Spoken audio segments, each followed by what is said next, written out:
準備。好，你一開閘嘅時候啊，咁啊前面快噶嘛，咁啊見到中檔位置有精神威啦，全民皆知啦，咁啊再響內欄嗰邊呢，咁啊仲有幸福掌聲走埋上去啦。第4位內欄係孖寶兄弟啊，咁啊中間呢，咁啊仲見到馬匹有呢隻黃衫紅帽勝得精彩啦，外邊尾5係九寶啊，尾4內欄位置粉紅帽粉紅袖嗰隻係美麗非凡啊，尾3白衫咁啊黃帽嗰隻呢就金槍60啊，暫時殿後嘅一對馬分別有幸福笑容啦，同埋嗰隻就安彩嚟㗎。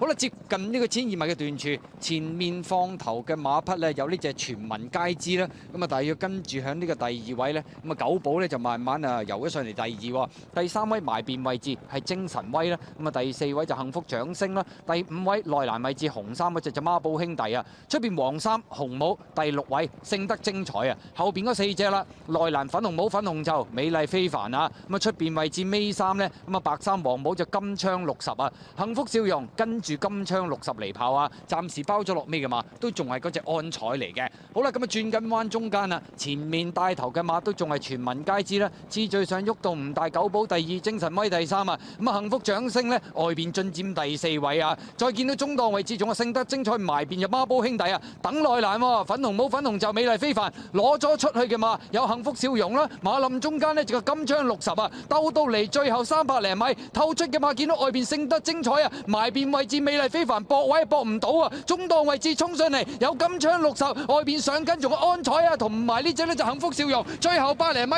透出嚟勝呢隻呢就係勝得精彩啊！中間位置上嚟就金槍60啊，金槍60贏出呢場香港經典杯啊！跑第2名嘅馬呢就係勝得精彩啊！咁啊至於外邊呢，幸福笑容就應該跑翻個第3、第4名呢就係嗰隻安彩啊！